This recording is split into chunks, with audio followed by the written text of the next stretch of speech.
Got it too hot at them, put that little bitch on the molly. She fucked everybody. Shot is on shot at little nigga done caught him a body. Don't know nobody.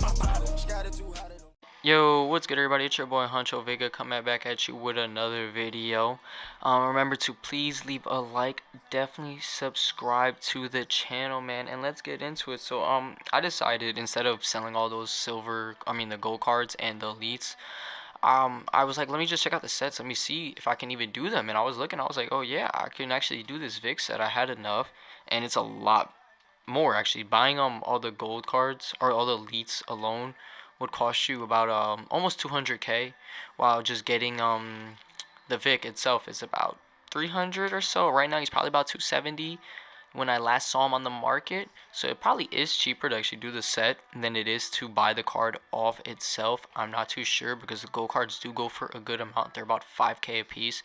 So yeah, but this is just, me doing the set right now because I was thinking about it and decided to do his set. I'm probably gonna end up getting the Ladainian Tomlinson. I'm really hoping that I can do the entire Bo Jackson set itself actually, because I was looking at it and it's actually really good what you get. You get one choice of offense, one choice of defense, one choice of kicker or slash punter, and that's really a lot, man. If you think about it, it's probably about almost 2 mil worth of coins you can get from doing that set. But it's really expensive to do that set. With, I think I did the math earlier, and it's about 150k. I mean 150k, 1.5 mil, 1,500,000 is what I really wanted to say.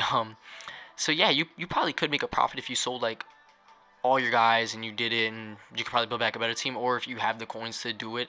But it's definitely a lot cheaper to get the cards and do his set than it is to try to just buy one of his sets, on one of his cards. Honestly, even if you have the coins and that's all you really have is to be able to buy just one of his cards, it makes a lot more sense to do the entire set because you get a lot more out of it. And I ended up getting a stocking, which I didn't realize you get from doing the set, and boom, non-control triple Sean Lee. I was not expecting that whatsoever. You more likely to get a gold or a booty quick sell from that, but I ended up getting a pretty good 89 overall card, man. I was really hype about that. I checked them out. I just throw them into my backup middle linebacker, obviously, because I believe I have Thomas Davis there. So Thomas Davis is better. Actually, I threw him behind Charles Haley because I like Charles Suggs as my backup outside linebacker for Thomas. So yeah, that's pretty much it. What I did with the team. That's no upgrades. Just got Cunningham, which I'll show you guys the offense in a minute. But I got Cunningham, put Vick obviously on the starting lineup, got Dwight Clark. To be honest about Dwight Clark, if I did a player review on him, it would be a little negative because I really haven't been feeling that card lately. I feel like he's been dropping one too many receptions for me. It's kind of been a struggle playing with him lately. I don't know. You'll see in the gameplay, he actually does drop a pass or two. I'm not sure if it's two. I believe he just drops one, but I played a few other games and he's dropped a few passes, which doesn't make sense to me because he has such high catching stats. And the Vick, I really haven't been able to get the ball to the Vick, which is a little disappointing because I really want to get the ball to him. As you also see, I pick up 93 Larry Allen because I needed something on the line. I have some players selling, so I will be making my coins back. Don't worry about that. My coins are going to be up there. I'm definitely going to strive, though, to do that Bo Jackson set. If I can get it done, that'll be awesome. That's a lot of coins in my pocket. And I'll definitely try to get some gameplay with all of them in the lineup. And then, obviously, I'll probably sell most of them, if not all of them. But yeah, you see his lineup, you see mine. So he pretty much had the Ladainian Tomlinson, who was banking on majority of the times that Tomlinson obviously is a pretty damn good card, no matter how you slice him. When you have a 95 running back in the backfield, it's pretty hard to take him out. And obviously, my game plan was pretty much, to try to get rid of him. But what I ended up doing is, because I have the Julio still, and I have the Tom Brady at punters. Those are the two people I kept, because I did have a few extra elites even after doing the set. And I decided, let me throw Julio in the lineup. I'm not sure if Julio's in the lineup right now, or if I throw him in a few plays later. I believe that is Julio. Yeah, so Julio is in the lineup. I put him at strong safety instead because I'm more likely to use my strong safety than my free safety. And boy, oh boy, I have nothing but positive to say about this dude. Like, if I did a play review on him now, it would be awesome. I really haven't been able to do much with Michael Vick, and I haven't played that many online games. I'm really like shook right now. So I really want to complete the weekend league, but I don't know if I'll be able to for the sheer fact that I'm trying to get these solos on and get another boss for more gameplay. But this is what I'm talking about right here. You're gonna see I'm gonna hit an open Dwight Clark, perfect on the money pass, and boom, drops it. I was so annoyed in the next play. Pony gets demolished by Charles Haley. That's what I love to see. I love linebackers with such high play rec because they can really make a difference. And I didn't make my adjustments in time, and boom, finds a slant. I think I'm gonna stop him at the 1, and he just rolls right into the end zone. Real killer right there, man. I was a little pissed off about that. Boom, Dwight Clark gets open. Good play, man. And then I'm like, all right, he's running a lot of man this game, and I knew I had the better team, so I was gonna just try to expose him with that. It's pretty interesting take to see someone run man when they have actually the lower overall. And then after he pressed coverage, I did not know that. That was a good adjustment on his part. And I throw a Stevie. Luckily, I got bailed out a little bit there. I'm not gonna lie, but that was a really good adjustment on his part by press coveraging last second. And you see me right here, hit Irvin, boom, gets away, boom, spin cycle. Can we outrun him? Yes, we can. And Irvin's gonna end up taking this the distance, man. Irvin was swerving. Give me that, baby. I was so hyped with that, man. I'm telling you, this Irvin is the best card in the game. I'm not selling him until they make another budget ass card like that because I just can't get rid of him. So my opponent comes back on the game, on the offense, and he runs the ball. Thomas Davis, awesome card, man. I have nothing but awesome things to say about him. He's forced so many plays, like so many bad plays on the for the offense. Whether it's a forced fumble, an interception, or he literally just there in the run game as my opponent gets a huge gain, and just killer right there, man. My opponent was really, really, really using that LaDainian Thompson. Obviously I would be too if I had like an 80, probably like an 87 team. If I had an 87, 88 overall team, but I had a 95 running back, I'll probably be handing him the ball every play because I mean, at the end of the day, he's still your best player. And but still, we're gonna do our best to stuff him out. We have really good linebackers. I think investing in linebackers and D line is so important. Even though secondary is also really important this year, as Luke Kuechly sniffs that play out with that high 92 play rec. I love linebackers with high play rec, man. It really comes in handy. And you notice it a lot when you see a linebacker with such high play rec. You could see how much of a game changer they are for me, and stopping the run. As I get the pick six to Julio Jones, man, that was a super bait, man. I was sitting on that slant route. I knew he wanted to throw it. I just knew you got me once with it, man. You're not gonna get me twice with it. That's a fact. I was not gonna let him get that the second time because he figured, I got a touchdown. I'm definitely gonna be able to get this. So I put the linebacker, I want to say, yeah, linebacker on the tight end and the other linebacker on the other tight end, and then just shot right down on the field. And as he tries to force in this little drag-ish type of route, wasn't a slant actually, and Dante Hightower wasn't having any of that, just blowing him up. That's what I want to see from my guys. As he finds a quick little dot right there, so I'll give that to him. That was a good quick read. But my opponent really has struggled. Other than that one slant, he has definitely fought for these yards. Look at this, Thomas Davis again. Gets off, boom, makes a stop.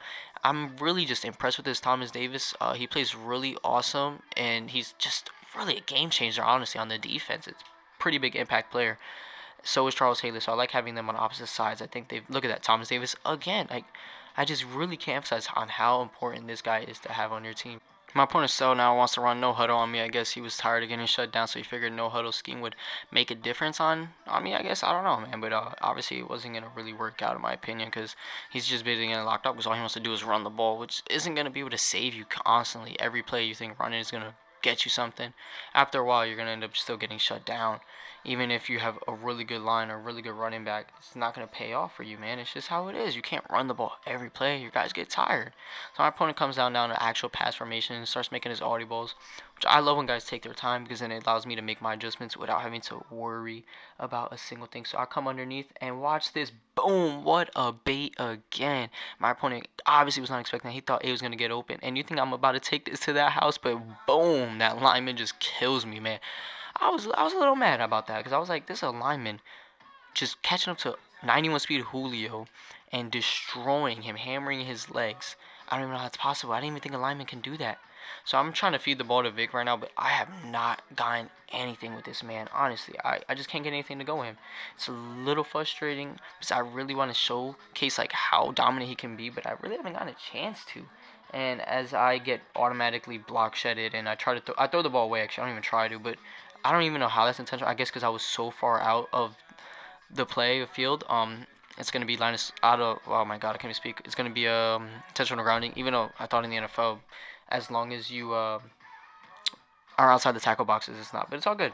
So you see me, I put Michael Vick now 5 wide at the slot because I was so devoted to getting him the ball, man. I was like, look, I'm not gonna not get him the ball. Like this is a gameplay for him, in my opinion, for him and Julio. This was their gameplay. I wanted to showcase how awesome they could both be. And since he lined up in man a lot, that 94 speed should have been able to put in work, which it did. And Vic does have really good catching stats, which makes a big difference. So you can throw him the ball. definitely at the slot. I think it's awesome. And then my opponent starts coming out really heavy pass defense. So I was like, let me hand the ball off, and LT comes in to relieve Vick.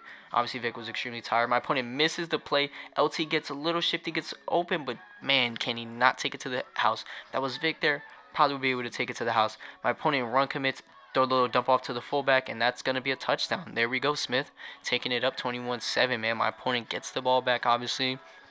But he hasn't really been able to do anything, so I wasn't too worried as we shut that down again. And this is what I don't get. You're down 2 possessions, and you're just still trying to pound the rock. Like, and my mindset is, all right, we got to get going. We only have about 5 total minutes of game left.